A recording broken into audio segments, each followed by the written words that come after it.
When she's in the CrossFit gym, Liz Thuman lets nothing stop her. Nothing. I was on my way to work and got rear-ended by a guy going about 90 to 100. Shattered my T3 vertebrae. I woke up in the hospital. Life changes like that. For Thuman, life changed in 2005. She's been paralyzed from the chest down ever since. 10 years later, and now living in Damascus in Wayne County, her doctor said she needed to build up muscle tone. So she contacted Ellie Provenzano and Ashley Liptak at what's now CrossFit Honesdale. And I was like, they're not going to know what to do with me. And I finally sent this very long Facebook message, and I was like, I'm really interested in CrossFit. This is what I am. I'm a paraplegic. This is what that means. And I got an amazing response back. A response that started a journey. In the 6 years since, she's trained to be stronger than she's ever been. And she's about to showcase that strength to the world. Seated women's without hip, event 1.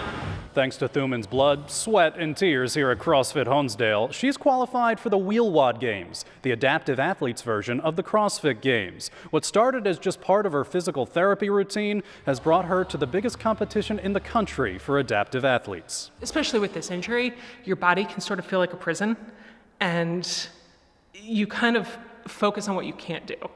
And I get to focus so much more on what I'm capable of. Which is more than she ever thought possible, proving there's more than one way to put the strength in strength training. It's really been consistently doing the impossible, so I don't know how to put that into words. She doesn't view herself as any type of inspirational focus, but I would tend to disagree. There is an amazing saying in CrossFit that CrossFit is not for everyone, but it is for anyone. And I think if you were unaware that you can lift a barbell from a wheelchair, try it, because you have no idea what you're capable of. The 2021 Wheelwad Games are in Raleigh, North Carolina, the second weekend in November. Landon, Stolar, Newswatch 16 Sports, Wayne County. We're letting Landon air out a bit. He's in the newsroom for us tonight with a great story from Lackawanna County. Yeah, good to be back and good to share this story. After a 1-2 start to league play, the Holy Cross boys basketball team is now 7-2 on top of the Lackawanna League Division III standings. But winning is the absolute least they can do for their head coach. Al Callejas recently revealed to his team his private battle with cancer. The Crusaders came together to show their support, literally, and it just happened to turn their season around in the process. It's been 2 years since Al Callejas reached the 500-win milestone. This is the most touching thing that's ever happened to me. I've been so fortunate to have the support. But the support back in January 2020 was nothing compared to the support today. The Holy Cross boys basketball coach kept his lung cancer diagnosis private since this past October. But when he revealed his hair loss to his team a couple of weeks ago, it wasn't private any longer. So how did his team respond? They all shaved their heads. Obviously very, very emotional. Certainly not something I thought of or expected. Well, we want to support them any way we can. In this situation, there's not much we could do, but we talked about it in the locker room and we decided we were going to do it. Knowing that your team is right there behind you and they're in the fight with you, it meant so much. You know, the support I've gotten from the Holy Cross community, it's incredible. It really does help you keep a positive light on things, which is really important in this battle. Holy Cross cheerleaders just gave me this. It's a chemo care package. But it's more than a gesture. While the players' hair is growing back, they're playing inspired basketball, now riding an 8-game winning streak. He doesn't want the thing that he's going through to motivate us. He wants us to just play how he always wants us to play. But I mean, of course it has something to do with it. I mean, he shows his passion and everything for us, so hopefully we can bring it together on the basketball court, which we're doing. When you're hit with something like this and you know, the team brings it to heart, and not only by getting haircuts, but I do see a connection. The 67-year-old Callejas now has 536 career wins, but he'll be the first to tell you the wins are secondary to the life lessons he's taught for nearly 3 decades, and this may be the biggest lesson of all. Some things are bigger than basketball, like just seeing how he carries himself and how he's so strong with it. Any battle that you're going through, you can go through it as a team. And if you have a good supporting group around you, you can get through it. When things are going well, it's pretty easy. But you You know, everybody gets thrown curves at times in life, and you need good people around you. You just don't stop. Because if you keep going, there will be more touching moments. The 500 was big for me because my 3 granddaughters were there, and really, I'm the most fortunate guy. I've had so many good things happen, things that you couldn't write a script for. This is just another, but right now I'm feeling great, and looking forward to the rest of the season. Coach Gallegos is about halfway through his chemotherapy treatments. And Scott and Lisa, it's not just the Holy Cross community. Since the news came out, other local schools and teams and coaches are all rallying around the coach, offering their own versions of support.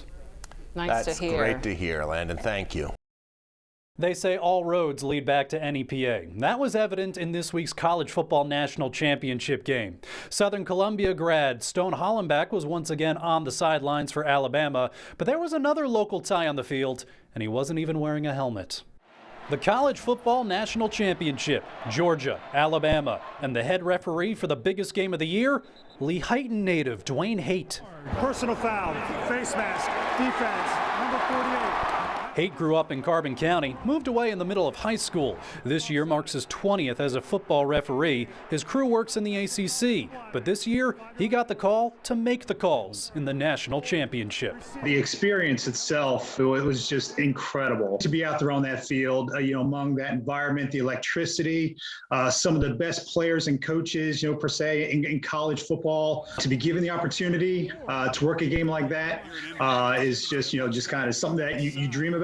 The 49-year-old has worked big games before, national semifinals, the 2017 Rose Bowl game between Penn State and USC. But this was his first national title, an honor that comes with responsibility. Once we snap the football, it's just another football game. Clearly, it's not. We treat every single game as if it is the national championship. It just so happened on Monday night, it was the national championship. This call is going to go a long way in determining the outcome of this game. A burden he did not shoulder alone. A bit less visible on TV, coordinating with the replay official, the replay communicator. In this game, that was Panther Valley grad and Summit Hill native Kaz Koshulik.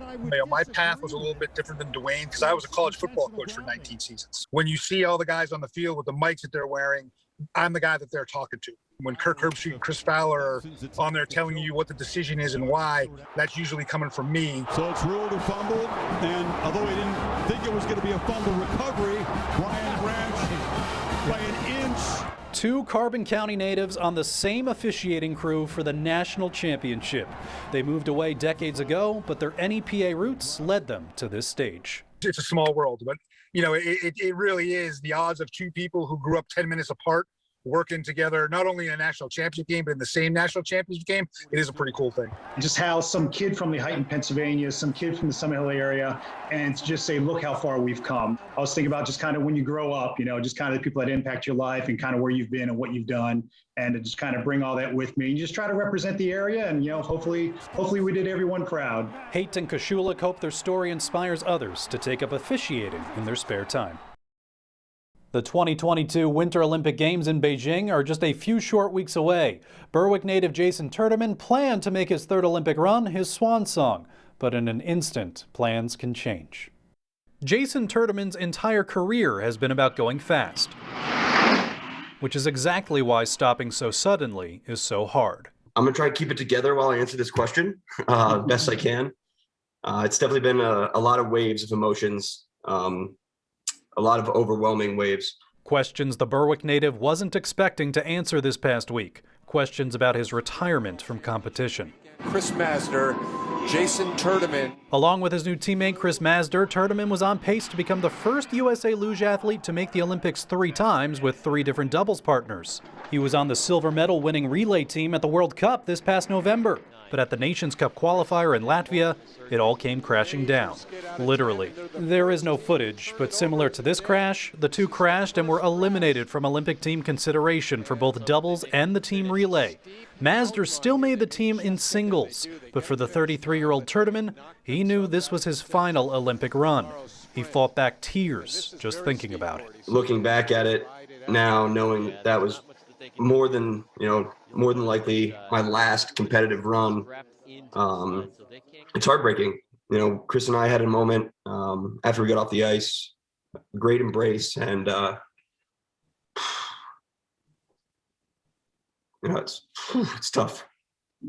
But a couple hours later, it's, the first thing in my mind is, all right, what can I do to continue to help this team? Because just because my journey's over doesn't mean this show is going to stop. Which is why Turdeman is letting his teammates use his sled, which happens to be the fastest one they've got. Now, Turdeman is looking ahead to the next chapter in his career, coaching the sport he loves, a transition he's already begun. Getting the opportunity to kind of start my next, hopeful career early was hopefully extremely beneficial, not just for me, but for my teammates. I don't want to say it's making this easier, because this is not easy for me, but it's definitely giving me the confidence in the fact that I've set myself up to know, kind of what to do, how to interact with, athletes that are training, and hopefully it'll, pay off dividends down the road. Team USA is pushing to have Turdeman make the trip to Beijing as a coach, but he said logistically that's unlikely. But he said he'll watch every race live, no matter the time difference.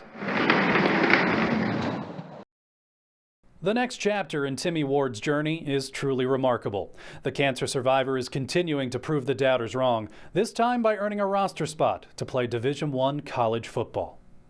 Timmy Ward's story is what movie scripts are made of. I can get through this, and when I do, I'll do my best to get back to Hershey. Earning a spot on our 2018 Dream Team was nothing compared to what he was dealing with off the field. That fall, the Canton native was diagnosed with Hodgkin's lymphoma. We've been following his story ever since. He beat cancer, only to lose most of his senior season to an ACL injury.